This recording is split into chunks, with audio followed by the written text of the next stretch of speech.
Hello, I've decided to do another video on another elephant that's in our room, and this is going to be about the mainstream media, which we all know too well of today.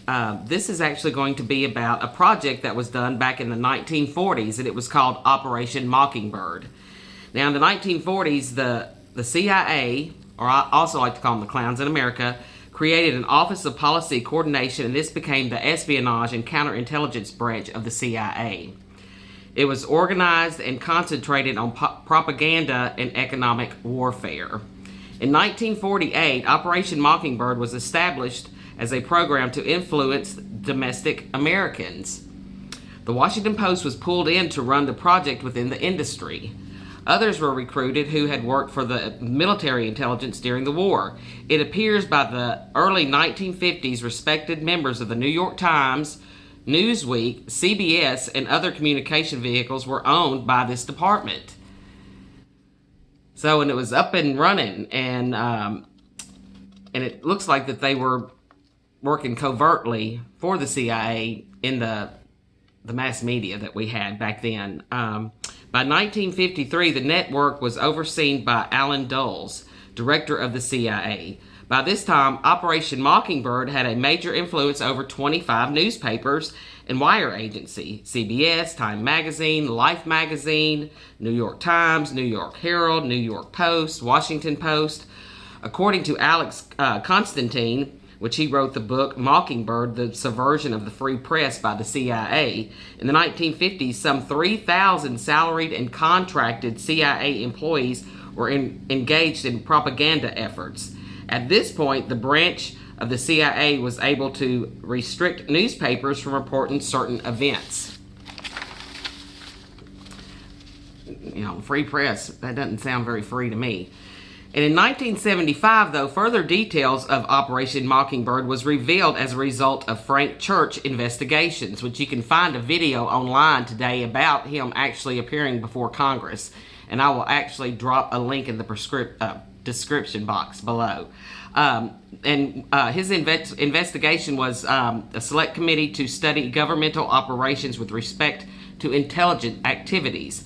According to the Congress report published in 1976, this is in quotation marks, the CIA currently maintains a network of several hundred foreign individuals around the world who provide intelligence for the CIA and at times attempt to influence opinion through use of propaganda. These individuals provide CIA with direct access to a large number of newspapers and periodicals, scores of press services, news agency, radio and television stations, commercial book publishers, and other foreign and domestic media outlets. End quotations. Church argued that the cost of misinforming the world cost American taxpayers an estimated $265 million a year, and in other words, the CIA employs journalists, media organizations, authors, etc.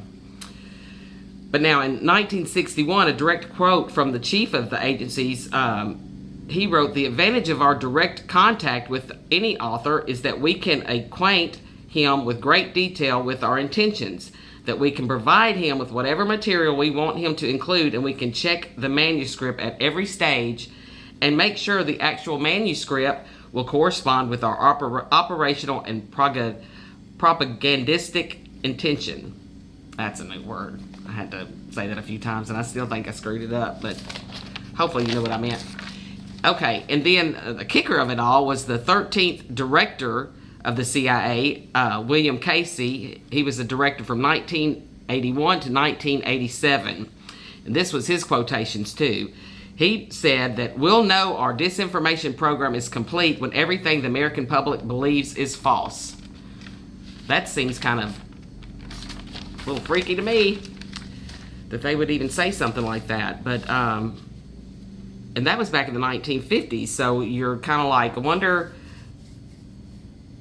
if any of that's still going on today. So then I had to go back to come forward. So now we're going to talk about actually the Big Six is what it's called.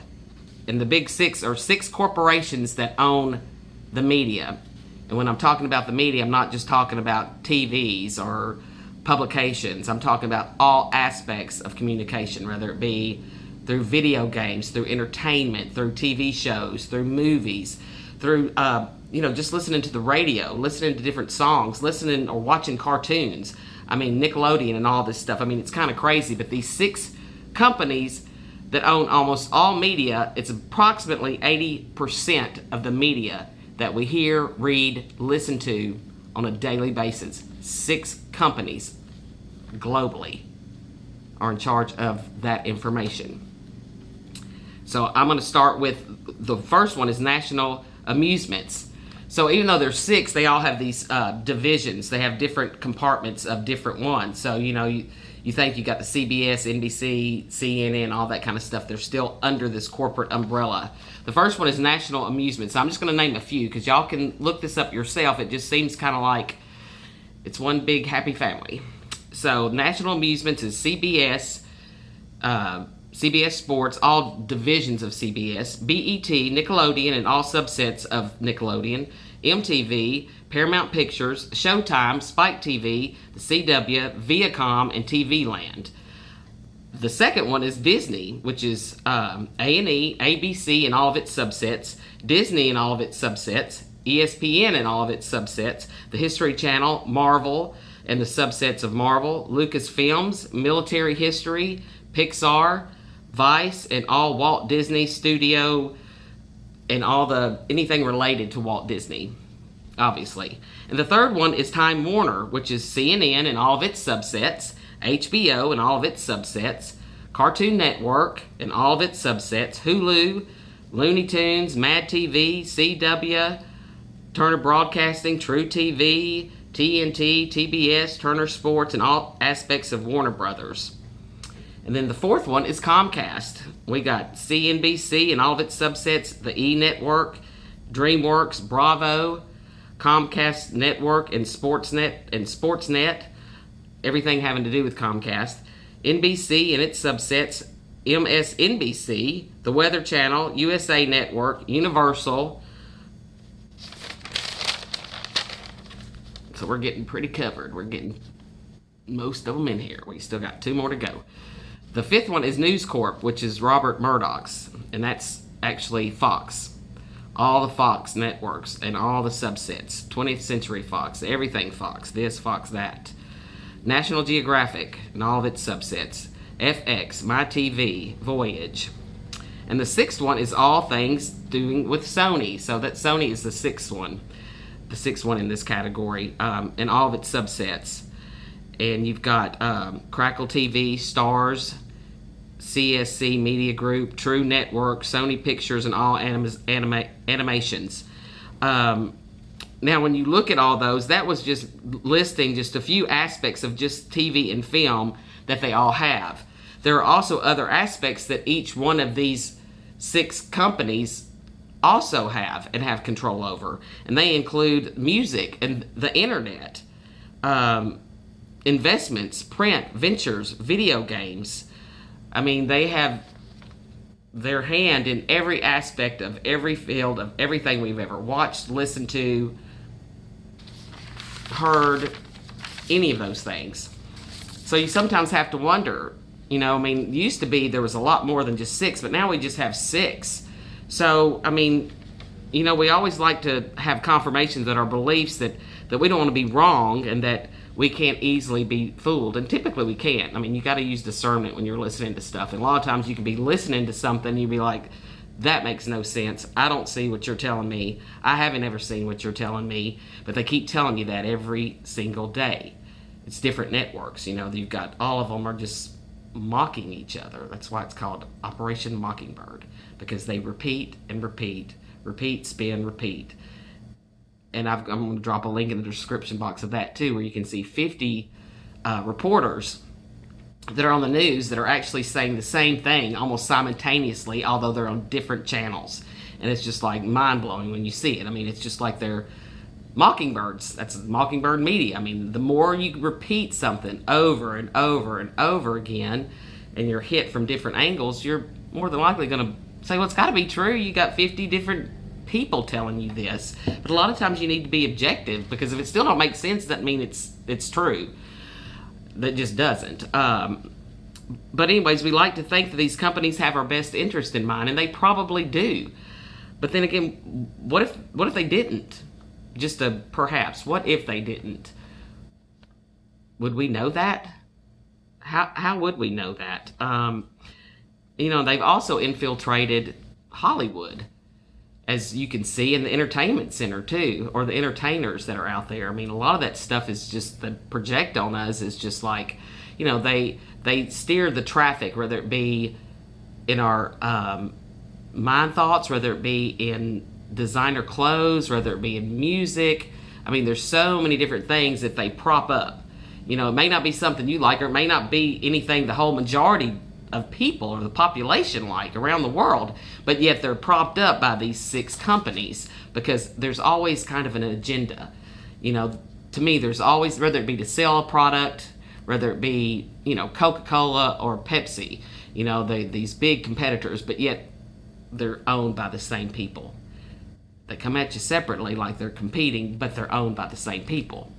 So my point being, no matter what is being spun, no matter what is being sold, there's an end result, whether it be to steer an opinion, whether it be to buy a product, whether it be to stay away from this or stay away from that and gravitate towards this and gravitate towards that.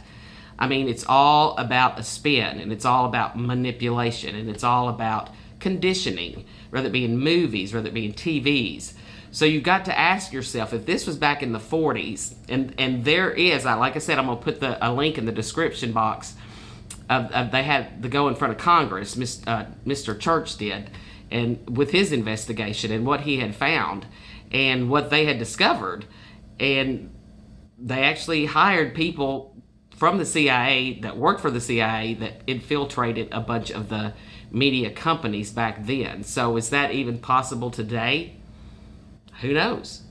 A lot of times you have to ask yourself, stories that are being pushed consistently, are they true? Are they false? You got to use your own mind. Just because, for years we've always just believed, we trust so much. We trust what we're being told, whether it be from our doctors or from the TV or the media or the news or the radio. But we've gone down a slippery slope to hell, basically, because we've done this, and I think when you're a good person, you just assume everybody else is, and most people are, and you don't have the thought process that somebody would want to manipulate a group of people like that, or the globe like that, unless there's some type of agenda behind it. And it's kind of also just like, and I read something the other day, and it was about this little boy was sitting on his dad's lap, and he asked his dad, he's like, "Dad, is Santa Claus real?" The kid was probably about 8 years old, something like that, and the dad looked at him and said, "Well, yes, son, of course he's real. Think how many people would have to be in on it if it wasn't a true story." And I was like, well, that's every parent in the world, or that practices it in America at least, so every parent is in on fooling their kids that there's such thing as Santa. Not that I'm judging that. This was just an example. So that was crazy, because we've conditioned all adults to tell your children that that there is such thing as Santa Claus and the Easter Bunny. So we're all in on this secret elephant, and then they grow into knowing that we were just kidding. Sorry, just kidding, but you still get presents. But anyways, you know what I'm talking about. That's what I'm saying. So, I think you can condition people to believe certain things over a period of time. And that's another thing, too, that I had written down here about the television. You break that word down, and it's tell-a-vision. So the television that you're looking at is going to tell you what you're seeing. You can look at it tell-a-vision or tell-lie-vision, however you want to look at it. And then what is on the television? There's channels, so they're channeling information to you. There's also programs. So are they programming you? Predictive programming, they show you this over and over. They condition you over and over time to where, the world and the country as we know it, they're showing all this stuff that seems like we're going to hell in a handbasket, and they condition you that over the years to where then the society starts to break down more. So I think a lot of stuff is predictive programming, but why? What would that be for? Because, things are kind of crazy right now. But the main thing that I wanted to show today and talk about today was just that this was a project that was done, Operation Mockingbird, back in the 1940s and 50s, that actually had to go in front of Congress, and it was proved to be true. They were infiltrating every aspect of the media. Is that still possible? That's my question. And if so, where are they trying to steer the narrative?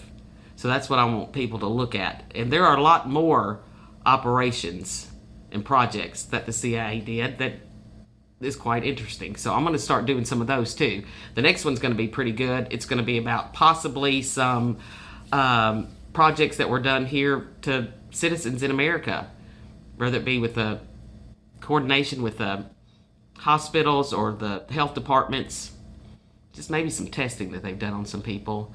And you think, how could you even do that to your own American citizens? But it was some tests they did.